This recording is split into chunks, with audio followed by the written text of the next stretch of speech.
Now, the spiritual worlds exist in this world, but there is a veil, and it's a very, very, very thin veil.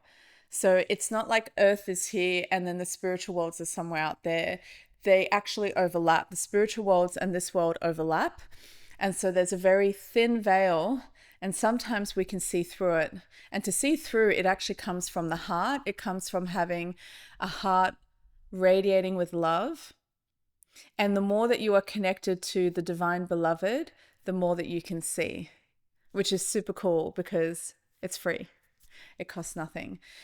And I used to think that the spiritual worlds were like a hue of light, like different gradients of light. And I used to think that we were just a ball of light. You know, we didn't identify with a particular gender. We didn't have a body because we didn't need one, because why would you need a physical body in the spiritual worlds? You know, you don't eat, you don't need to sleep. So I used to think it was just this kind of vague, good feeling. And we just sat like this ball of light and just floated through a rainbow, basically. And there was nothing wrong with that. But the more that because I was so diligent on my spiritual journey, I was like, no, I really want to know. I really want to know what life is all about. I want to know the real truth, you know, the truth that's not obviously said in any text or by anyone. It's like the hidden secrets that you have to find, the jewels that you have to find. And so I started to dabble in and dive in, and I did a lot of reading. I did a lot of research, and then I started to see things in dreams, and then started to have portals open to my eyes, which was super cool. So I want to share with you what I've seen because it's really exciting. It's really, really exciting. And it actually makes Earth so much more magical than we realize. I used to think that because I thought the spiritual world was separate to this world, like I thought, okay, there's a veil between us, but I thought that because there's no time or space in the spiritual world, that, you know, there's no point in time. Once you're there, there's no point in time. But the spiritual world actually interacts with this world. Like the angels are watching us, and not only are they watching us, they're guiding us on our journey, and they're seeing what's happening at different points in time on this planet for our human race. So the spiritual worlds are, they're many, many, many, many, many, many worlds. They're infinite number of worlds. It's not one place. And each of these places are a reflection of your consciousness. So it's a reflection of how evolved you are. So how much you can understand. It's like learning a language of spirituality. So the more that you evolve in this world, in this lifetime, the more that you'll see in the next world. And not only that, the more places you'll travel, because it's not one place. And I think it's a broader spectrum than what people might think of as just light and dark. There certainly are places of consciousness in the spiritual world that are pretty gray and pretty dark. And although I've never experienced anything, I'm aware that there are some places that are just so sorrowful, like you wouldn't even want to take a breath there. And this is not hell, this is not fireballs or anything like that. And if people have seen that in their near-death experience, that's fine. That's your truth, not a problem. But from what I've seen, there are places that exist that if you don't evolve at all in this world, you're just numb to your life, you're numb to everything. You don't evolve so much. And the places in the spiritual world they're just gray and somber and just really sad and depressing and isolated and lonely and disconnected. Not a fun place to be, and not a place of torture, just a really gray, somber place. So the spiritual worlds, the other thing that I realized, which is super cool, is we actually retain our physical body in the spiritual worlds. We look like humans. We don't have a physical body like we do in this world, and we're not limited to one place. So once we pass to the spiritual world, well, in fact, there's probably a bit of a paradox here. We already exist in that world as we exist in this physical world. And we also exist in other physical worlds at the same time. And we dabble in between. Sometimes we take a break and we just sit in the spiritual world for some time, and then we come back on mission. Wild, huh? So we retain our physical body, and the body that we retain is the body that is the most important, I guess, mission or adventure or chapter that we had on an earth. So we may come to earth more than once, and it's not a reincarnation. It's not like, I don't believe we have lessons to learn, because I don't believe we're born in sin and shame. And I don't believe we evolve into other animals, because we're always human. We're always human. But the body that we retain is the one that I guess is the most significant of our station, because we're all given a station. And we recognize each other. We recognize each other when we pass on. And we don't just recognize each other because we're spiritually conscious. We actually recognize each other. Like, we actually see each other, and we see each other's face and form. And not only that, we eat, we dance, we make love, we have lovers, we have our partner, our soulmate. If we had one, we have the love of our life is there.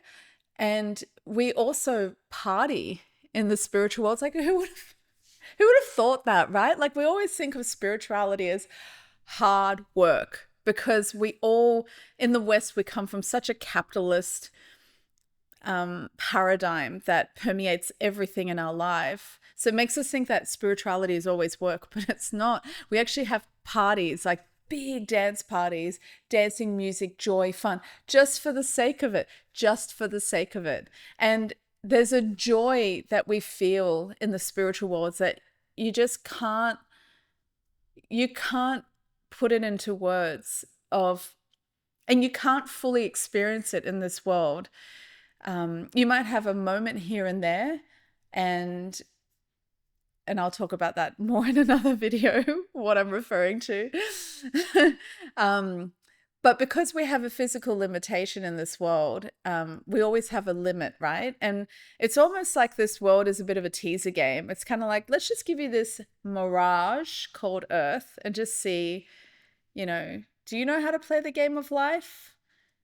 It's kind of fascinating when you think about it, because it's almost like this whole life is just a bit of a funny trick, kind of like, this isn't the real world. But we need this earth. We need time on earth and to dabble through life to actually learn about what is spirituality, to find it for ourselves in our own authentic way. Everyone will have their own spiritual expression, and to learn how to express the divine in a physical form through our free will. So, for example, one example I love to give is, because the spiritual path is all about divine expression. Let's think of the divine expression of trustworthiness, right? So trustworthiness is a divine expression that we can express through us in this life. And we wouldn't know what trustworthiness means until we had experienced it in this life, or we had been betrayed by someone. That's why our suffering in this world and the highs and lows are all part of the spiritual journey. And when your spiritual journey is the anchor, it's like the center of your life, you can turn everything into an alchemy for spiritual growth. You can turn every pain and suffering from the worst of the worst into spiritual growth. But you have to have that anchor in the center so you can transmute pain into gold through an alchemization process. So the spiritual worlds are really fascinating, and we do walk and we do eat and we do interact and we make love to each other, which is so cool. But we also fly. And when we're in the spiritual world, we also see this earth. We see people on earth. We are assigned to help people on earth in their journey. And we as humans, while we're on earth, won't always be aware of that we're being guided. Some of us start to hear the whispers, which is really cool. Some people can actually see spirits, and that's great if you can, but you don't need to You don't need to be able to see auras or spirits to be spiritual.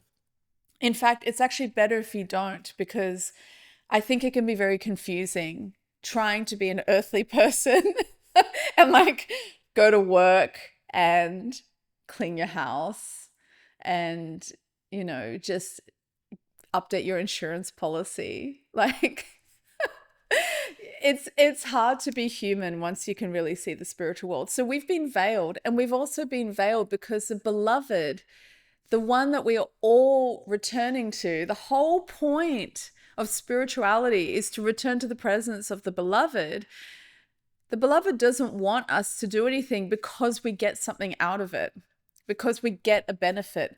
That's why we've been veiled from what the power is of our own soul. There's so much power that we have.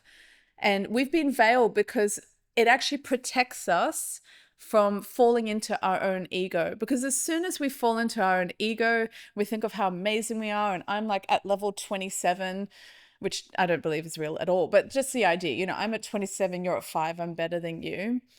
That whole concept corrupts and collapses you down to back to the beginning. So we've been protected from being able to see who we really are, so that everything we do on the spiritual path is actually out of love. It's out of love for the beloved and wanting to return to the beloved. That's the ultimate goal of everything. So the spiritual worlds are really fascinating, and they interact with this earth. They interact with all the earths that exist, and with humans and with civilization. And there's this like symbiotic relationship between the spiritual and the physical world. And I don't know if I can't remember if I already mentioned this, but the spiritual world looks like Earth, and it actually is. Earth looks like heaven. Like Earth looks like the spirit worlds. And the spiritual worlds have oceans, mountains, valleys, animals, butterflies, birds, parrots, everything, all of creation, trees, jungles, rainforests. It all exists in the spiritual worlds, all of it. And it's extremely diverse. But what's really cool about the spiritual worlds is that there's a level of magic that's added to everything. So as I mentioned, you can fly, you will soar through the spiritual worlds, and you can move between worlds, which is super cool. And you kind of teleport like you're like some kind of 80s film where you're like, like some really cheap CGI. You're moving through this portal and it's really bright colors, and you're like holding on to your love and moving between the worlds. So it's really, really fascinating. But the elements in the spiritual world are much more powerful. Like everything the magic is much more real. Whereas in this world, all of creation is conscious, and all of creation is aware of the beloved, of the divine creator. Like everything in creation is aware. We just don't see it because we can't hear trees talk. We know that they talk to each other through vibrations, that they move down through their roots, and they talk to other trees, both within their species and other species. But, you'd have to be a biologist and actually have the tools to see it. We can't just look and see. Whereas in the spiritual worlds, because all the veils have been lifted, you can actually see everything interacting with each other. And so what is so fascinating, my friend, is that the more that you grow on your spiritual path, and the more that you learn about yourself and you create an intimate, authentic relationship with the beloved who has created you, the more that you'll see.